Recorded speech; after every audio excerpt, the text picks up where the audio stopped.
உன் தங்கச்சி சாவுக்கு காரணமா இருந்த ரவி இப்போ நீ இருக்கிற இதே ஜெயில தான் இருக்கான்.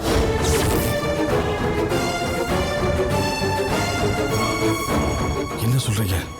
இங்க பாரு, நான் சொன்னேன்ல மனசு திடமா வச்சுக்கோன்னு. அந்த ரவி பொறுக்கி ராஸ்கல அந்த காயத்ரி தான் தேடி கண்டுபிடிச்சு உன் தங்கச்சிக்கு கல்யாணம் பண்ணி வைக்க சொல்லி என் மாமா கிட்ட ஸ்ட்ராங்கா ரெக்கமெண்ட் பண்ணிருக்கா. நிச்சயதார்த்தம் வரைக்கும் கொண்டு போனா.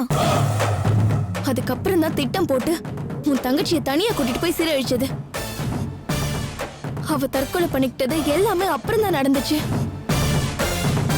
அந்த ராஸ்கல் அரெஸ்ட் ஆன விஷயம் இப்பதான் எனக்கே தெரியும். ஆனா நீ இருக்கிற இதே ஜெயில தான் அவனும் இருக்கான்னு எனக்கும் இப்பதான் தெரிய வந்துச்சு. நிஜமா சொல்றீங்க? நீங்க சொல்றது மட்டும் உண்மையா இருந்துச்சுன்னா சத்தியமாவோட நான் சும்மா விட மாட்டேன். அவசரப்படாத சந்திரன். எனக்கு என்ன கவலை தெரியுமா? எனக்கு தெரிஞ்ச இந்த உண்மைய உன்கிட்ட சொல்லக்கூடாதுன்னு நினைச்சேன். ஏன்னா நீ உணர்ச்சி வசப்பட்டு ஏதாவது செய்ய போய் அப்புறம் நீ நிரந்தரமா வெளியில வர முடியாம ஆயிடும். எனக்கு அந்த கவலை தான். என்னை பத்தி கவலைப்படாதீங்க. என் வாழ்க்கை முடிஞ்சு போச்சுன்னு வச்சுக்கீங்க. இப்ப நான் வாழ்ந்துட்டு இருக்கிற ஒவ்வொரு நாளும் அந்த கடவுள் எனக்கு கொடுத்திருக்கிற போனஸ். என் தங்கச்சி சாவுக்கு காரணமான அந்த பண்ணாட என் பக்கத்திலே இருக்கான்னு தெரிஞ்சதுக்கு அப்புறமும் நான் சும்மா இருந்தேன்னு வைங்க, நான் அவளுக்கு அண்ணனே இல்லை. பாத்தியா, இங்க பாரு, இந்த கோவம் தான் வேணாங்கிறது. கொஞ்சம் நிதானமா யோசிச்சு பாரு சந்திரன். உன் நோக்கம் என்ன, உன் லட்சியம் என்ன? இங்க பாரு, நீ எனக்கு கொடுத்த வாக்கு என்ன? நான் மாற மாட்டேன். உங்களுக்கு கொடுத்த வாக்க மீற மாட்டேன். அந்த வீட்டை விட்டு, ஏன் இந்த உலகத்தை விட்டு அந்த காயத்ரியா அடிச்சு துரத்த வேண்டியது என் பொறுப்பு. இது நான் உங்களுக்கு செஞ்சு கொடுக்குற சத்தியம். என் சத்தியத்திலிருந்து நான் என்னைக்குமே மீற மாட்டேன். நீங்களும் சூர்யாவும் சேர்றதுக்கு தடையா இருக்கிற அந்த காயத்ரி இனி காலாகாலத்துக்கு உங்க வாழ்க்கையில குறுக்கிடாம இருக்க என்ன செய்யணுமோ அதை நான் செய்றேன். ஆனா அதுக்கு முன்னாடி இங்கேயே தீர்த்து கட்ட வேண்டிய கணக்கு ஒண்ணு இருக்கும்போது இதை செய்யாம விட்டுட்டு அடுத்ததை பத்தி கனவு காண நான் தயாரா இல்ல. எனக்கு ஒரு விஷயம் புரியல சந்திரன். அப்போ இந்த ஜெயிலி அந்த ரவியை போட்டு தள்ள போறியா? ஏன் உங்களுக்கு இந்த டவுட்? கண்டிப்பா இதை நான் செய்வேன். அவனை நான் போட்டு தள்ளத்தான் போறேன். சொல்லிட்டீங்கல்ல, அவளை சீக்கிரத்துல அவனை நான் சும்மா விட மாட்டேன். ஆனா அந்த மாதிரி ஒரு சம்பவம் நடந்துச்சுன்னா அதுக்கப்புறம் நீ வெளியே வரதோ இல்ல காயத்ரியை பழி வாங்குறதோ கஷ்டமாயிடும்ல. கவலையப்படாதீங்க. நான் சொன்னா சொன்னதுதான், கொடுத்த வாக்கு கொடுத்ததுதான். அந்த ரவியை என்ன செய்யணும், எப்படி செய்யணுங்கிறது எனக்கு தெரியும். இவன் கதைய நான் முடிக்கிறேன். கண்டிப்பா இவன் கதையை முடிச்சுட்டு நான் வெளியே வரதான் போறேன். அந்த காயத்ரியா நான் போட்டு தள்ளத்தான் போறேன். அதனால கவலைப்படாம நீங்க தைரியமா போயிட்டு வாங்க. நீ நல்லா யோசிச்சுதான் அந்த முடிவெடுத்தியா? என் வாழ்க்கைக்கு என்ன அர்த்தம்னு இதுவரைக்கும் எனக்கு புரியாம தான் இருந்துச்சு. என் தங்கச்சி சாவுக்கு காரணமானவன் என் பக்கத்திலே இருக்கான்னு சொல்லிட்டீங்கல்ல, அவனை தீர்த்து கட்டுறதான் என் வாழ்க்கையோட அர்த்தம். இப்ப நான் முடிவெடுத்துட்டேன்.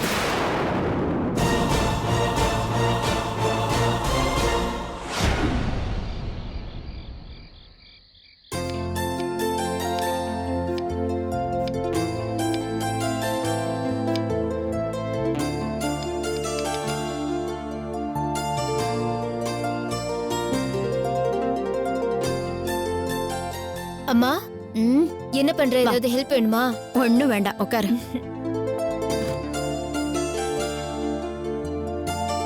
பசிக்குதா? இல்லம்மா, கொஞ்ச நேரம் ஆகட்டும். அம்மா, எனக்கு இன்னைக்கு ரொம்ப சந்தோஷமா இருக்கு. காலையில நீ எவ்வளவு அப்செட்டா இருந்த, அதுவும் அப்பாவும் ஏதோ கோவத்துல இருந்தாரு. அவர் திரும்பி வந்தா என்ன நடக்கும்னு பயந்துட்டே இருந்த. ஆனா தேங்க் காட் உன் பர்த்டே இன்னைக்கு சூப்பரா போச்சு. ஆமாம்மா, எனக்கும் காலையில அந்த பயம் இருந்தது. நேத்து ஏதோ நான் யதார்த்தமா சொல்ல போக உங்க அப்பாக்கு அது பிடிக்காம போய் காய்ச்சி மூச்சுன்னு கத்திட்டு போயிட்டே இருந்தாரு. அந்த கோவம் இன்னைக்கும் கண்டினியூ பண்ணி எங்க முழு நேரம் என்ன அழ வச்சுட்டு வரும்னு ரொம்ப பயந்துட்டே இருந்தம்மா. அப்பா, கடவுள் புண்ணியத்துல அப்படி எதுவுமே நடக்கல. கடவுள் புண்ணியத்துல இல்லம்மா, சுப்பு புண்ணியத்துல. ஆமாமா, யோசிச்சு பாரு. சுப்பு நம்ம வீட்ல இருந்தப்போ நம்ம எல்லாரும் எவ்வளவு சந்தோஷமா இருந்தோம்.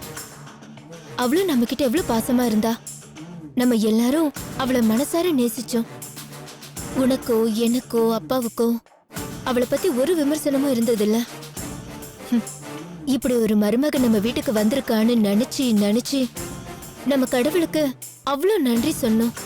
உண்மைதாம்மா. ஆனா இப்பவும் உன் தம்பி அவ மேல கோவமா தானே இருக்கான். அவனை விடுமா, நான் அவனை பத்தி இப்ப பேசல, சுப்புவை பத்தி தான் பேசிட்டு இருக்கேன். காலையில அவங்க எல்லாரும் உனக்கு விஷ் பண்ணிட்டு gift கொடுத்துட்டு போறதுக்காக வந்தாங்களே, அப்ப நான் யதார்த்தமா தான் அப்பா கோச்சிட்டு போனதை பத்தி சொன்னேன். ஆனா அவ மனசு அதை தாங்கல பாத்தியா?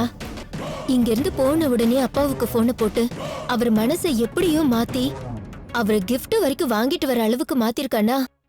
அவளுக்கு உன் மேல எவ்வளவு பாசம் இருக்குன்னு நீயே யோசி. உண்மைதாம்மா, நீ சொல்றதுல எந்த தப்பும் இல்ல.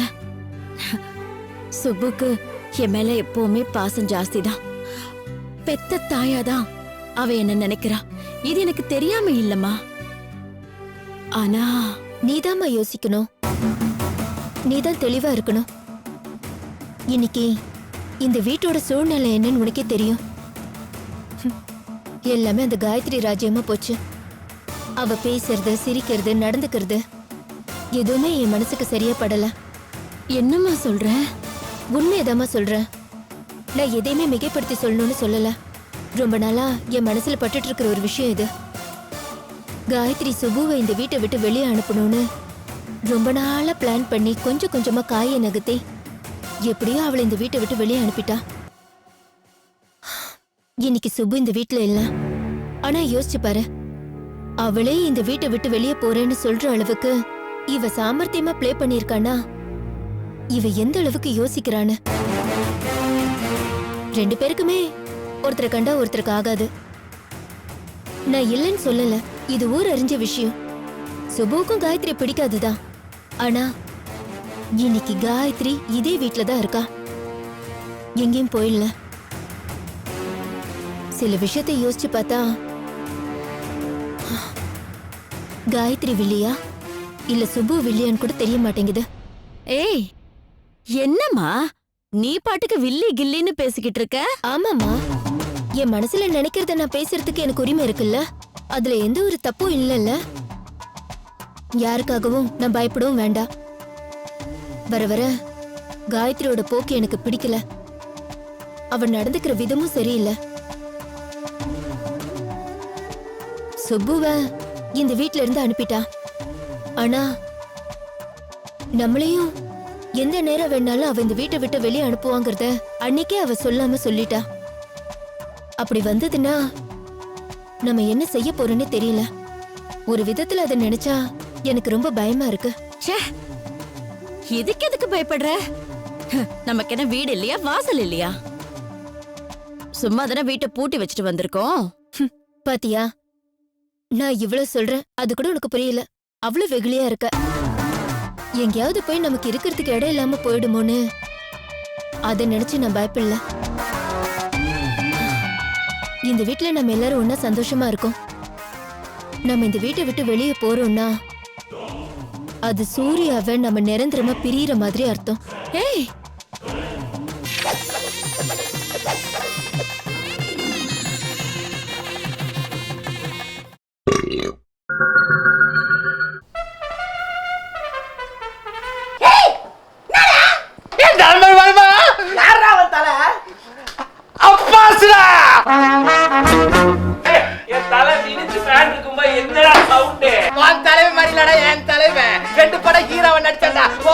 சீரியலுக்கு வந்தா 2 வாரத்துல தூக்குறாங்க. கக்கூஸ் வனபுரத்துல அடிச்சு கம்பியா பண்ணிட்டவன்டா என் தலைவன். தெரியுமா உனக்கு?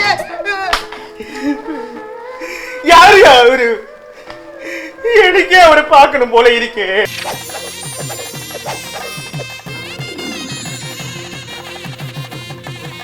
பேசாதம்மா, தயவு செஞ்சு அப்படி பேசாத. சரிம்மா, நான் பேசல. ஆனா நெருப்புனா வாய் சுற்றாது, கவலைப்படாத. சுப்புவை இந்த வீட்டை விட்டு காயத்ரி வெளியே அனுப்பணும்னு நினைச்சா. அதுல ஜெயிச்சிட்டா. சூர்யாவோட மனசுல இருந்து சுப்புவையும் அழிச்சிட்டா. அன்னைக்கே உனக்கும் எனக்கும் நாளைக்கு சுப்புவோட நிலைமை வந்தாலும் வருங்கிறத சொல்லாம சொல்லிட்டா. இதெல்லாம் ஒரு பக்கம் இருக்கட்டும். இதெல்லாம் எத்தனையோ தடவை உனக்கு சொல்லி புரிய வைக்க ட்ரை பண்ண. ஆனா நீ காயத்ரி ரொம்ப நல்லவ, அவ யாருக்கும் எந்த கெடுதலும் பண்ண மாட்டா, அவளுக்கு எல்லாரும் வேணும்னு அப்படி இப்படின்னு என்னென்னமோ சொன்ன. நான் உன்னை சொல்லட்டுமா, உன்னால நிச்சயமா யாரையும் தப்பா நினைக்க முடியாது. ஏன்னா உன் மனசு அந்த மாதிரி. எல்லாரையும் நல்லவங்களாவே தான் நினைக்க தோணும். ஒரு விதத்துல உன் வயசு கூட அதுக்கு காரணமா இருக்கலாம். ஆனா நீ பாக்குற மாதிரியே எல்லாரையும் என்னால பார்க்க முடியல. ஒருத்தர் தோரணைய பேசுறது, நல்லது கெட்டது எல்லாத்தையும் யோசிச்சு பார்த்து அனலைஸ் பண்ண வேண்டியிருக்கு. அந்த விதத்துல தான் நான் இதெல்லாம் சொல்றேன். அம்மா, இன்னைக்கு அப்பா வந்து உனக்கு வாழ்த்து சொன்னப்போ உன் கண்ணுல தெரிஞ்ச சந்தோஷத்தை நான் பார்த்தேன். அத வார்த்தையால விவரிக்கவே முடியாது. ஒரு சாதாரண விஷயம்தான். 2 பேருக்குள்ள ஒரு சின்ன பிரச்சனை. 2 நாளைக்கு அப்புறம் அப்பாவே வந்து சமாதானமாய் உன்கிட்ட பேசியிருப்பாரு. ஆனா உன் பர்த்டே அதுவுமா இப்படி ஆயிடுச்சேங்கிறத சுப்புவால தாங்கிக்கவே முடியல. எப்படியோ அப்பாவை சமாதானப்படுத்தி உனக்கு எது சந்தோஷத்தை கொடுக்குங்கிறத நினைச்சு அதை செஞ்சிருக்கா பாரு. நம்ம குடும்பத்துக்காகவே யோசிக்கிறவ. இந்த விஷயத்துல யோசிச்சா சுப்பு வசதியா இல்ல கடமைக்கு நானும் ஒரு gift வாங்கிட்டு வந்தேன், பர்த்டேக்கு விஷ் பண்ணணும்னு ஹாப்பி பர்த்டே அத்தை அப்படின்னு சொல்லி கொடுத்துட்டு போனாலே அந்த காயத்ரி வசதியா?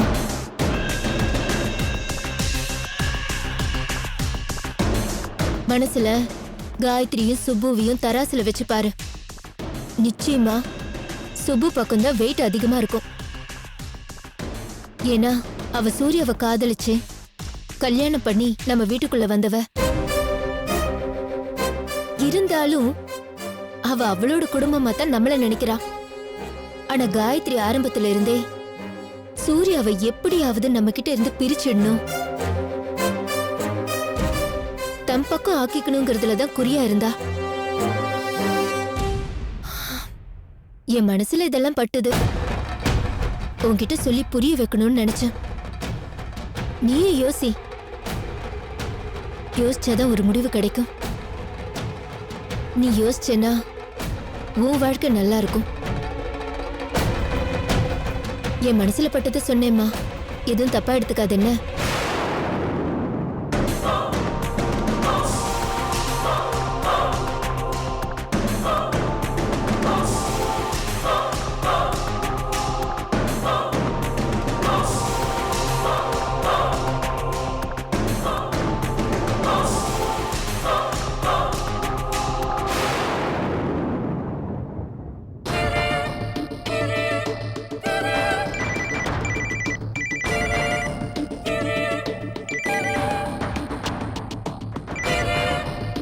சொல்லுங்க அண்ணி.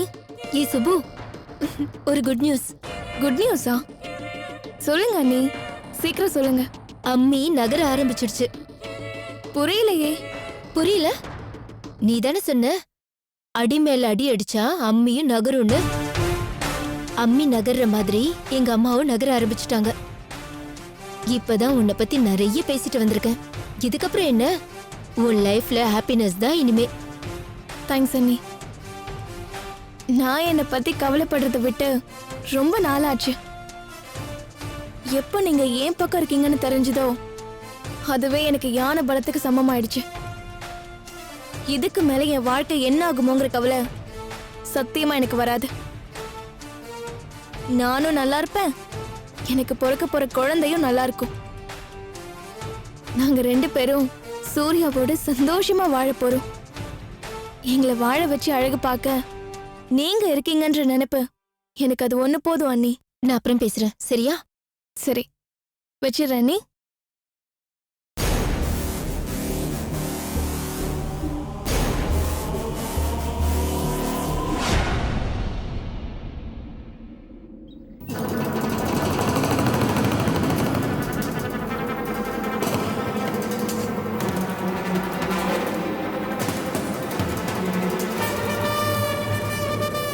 அண்ணா இதுல ரவிங்கிறவன் யாரு?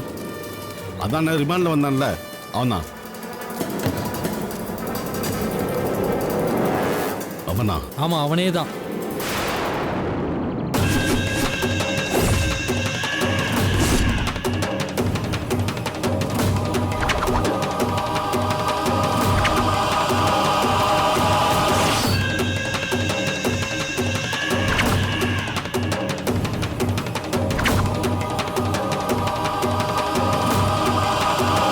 நீதான் ரவியா? ஆமா நீங்க? நான் யாருன்னு நீ தெரிஞ்சுக்கிறது அனாவசியம். ஆனா நீ யாருன்னு எனக்கு தெரியணுங்கிறது அவசியம். ஏங்க யாருங்க நீங்க? நீங்க எப்படி பேசுறீங்க? உங்களுக்கு எனக்கு என்ன சம்பந்தம்? ஓஹோ, நான் யாரும் தெரியாதுல்ல? நான் ஒரு பேரை சொல்றேன், அப்போ உனக்கு நல்லா புரியும். என் தங்கச்சி பேரு கவிதா. இப்ப தெரியுதா நான் யாருன்னு?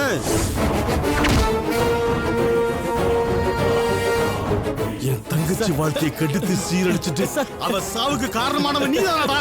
இல்ல சார், சொல்றது கேளுங்க சார். நீ தானே அந்த வேலையை பார்த்த? இல்ல இல்ல இல்ல நான் இல்ல நான் இல்ல. டேய், டேய், நீ இதே ஜெயிலுக்குள்ள தான் இருக்கேன்னு இத்தனை நாள் எனக்கு தெரியாம போச்சுடா. இந்த ஜெயிலுக்குள்ள நீ என்னைக்கு வந்தேன்னு எனக்கு தெரியாது. இனிமேல் உன் உசுறு என் கையில தான்டா. இன்னையோட உன் கதை முடிஞ்சிச்சுடா. சார் சார் விட்டுருங்க சார். சார் சார் சொல்றது கேளுங்க சார்.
எடுத்துட்டு போங்கடா. தூக்கு, வேகமா தூக்கு.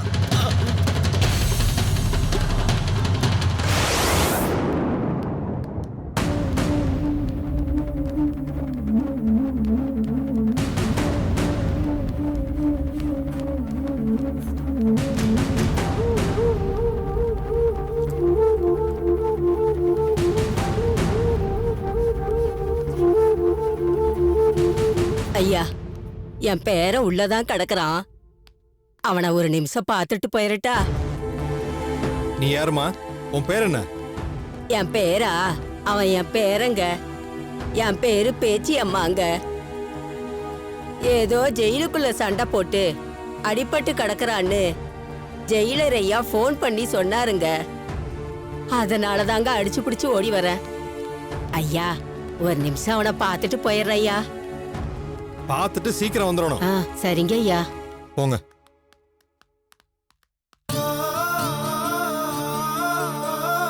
சந்திரா, சந்திரா, ஏன்டா இப்படி எல்லாம் நடந்துக்கிற? உனக்கு என்னடா ஆயிடுச்சு? ஏன்டா ரத்த வெறி பிடிச்சு அலையிற? ஏன்டா எதுக்கு அந்த பையனை போய் அடிச்ச? இத பாரு பாட்டி, சும்மா அடிக்கிறது என் நோக்கம் இல்ல பாட்டி, சாகடிக்கிறதா என் நோக்கம். ஏன் கெட்ட நேரம் அவன் தப்பிச்சிட்டான். மம்புட்டியால ஒரே போடு மண்டைய பொழந்துடலாம் தான் நினைச்சேன். மிஸ் ஆயிடுச்சு பாட்டி.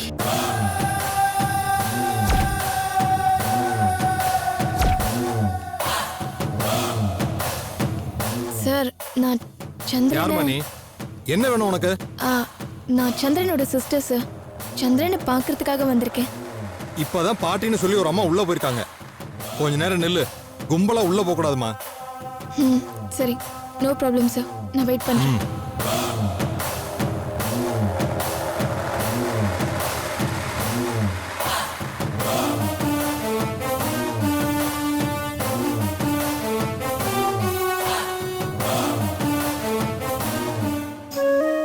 வேணாண்டா, நான் சொல்றத கேளுடா.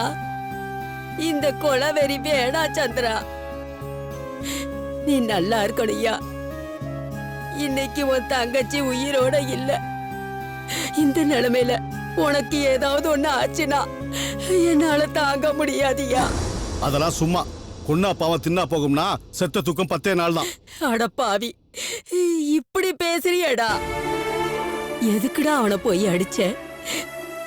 எதுக்காகடா அவனை கொல்ல பார்த்த? நான் செய்யாம வேற யாரு செய்வாங்க? நான் யார் அடிச்சேன்னு உனக்கு தெரியுமா? கவிதாவோட சாவுக்கு காரணமானவன் யாரோ அவனைத்தான் நான் அடிச்சேன். அவனைத்தான் நான் கொல்லவும் நினைச்சேன்.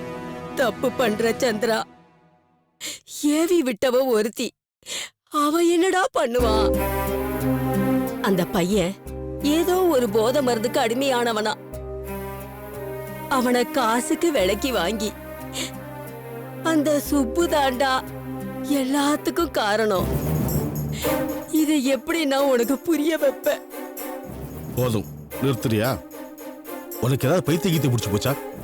ஏன் இப்படி லூசு தரமா பணாத்திட்டு இருக்க? சுப்பு யாருன்னு தெரியுமா உனக்கு? அன்னைக்கு சுப்பு மட்டும் இல்லைனா கவிதா ஜெயில இருந்து வந்திருக்கவே முடியாது. அவளை ரிலீஸ் பண்ணி அவ மேல கேஸ் இல்லாம பண்ணி அவளுக்கு ஒரு நல்ல வாழ்க்கை அமைச்சு கொடுக்கணும்னு நினைச்சு தன்னலமே இல்லாம பாடுபட்டவங்க அவங்க. அவங்கள போய் நீ எதுக்கு தப்பா பேசுற? ஐயோ கடவுளே, ஏன்டா இப்படி ஒரு முட்டாளா இருக்க? உனக்கு என்ன சொன்னா புரியும்? எனக்கு தெரியலையேப்பா. சந்திரா, சத்தியமா சொல்ற, நீ நினைக்கிறது தப்புடா. நீ நினைக்கிற அளவுக்கு சுப்பு நல்லவ இல்லடா. உண்மைய நான் சொல்றேன்டா. நடந்த எல்லாத்துக்குமே காரணம் சுப்பு தாண்டா சந்திரா. உன் தங்கச்சி சாவு வரைக்கும் அவதாண்டா காரணம். இத நீ புரிஞ்சுக்க மாட்டியா? கொஞ்சம் நிறுத்துறியா? இத சொல்லத்தான் நீங்க வந்தியா? நான் நினைக்கிறேன் அந்த காயத்ரி உன்னை காசு கொடுத்து வாங்கிட்டான்னு.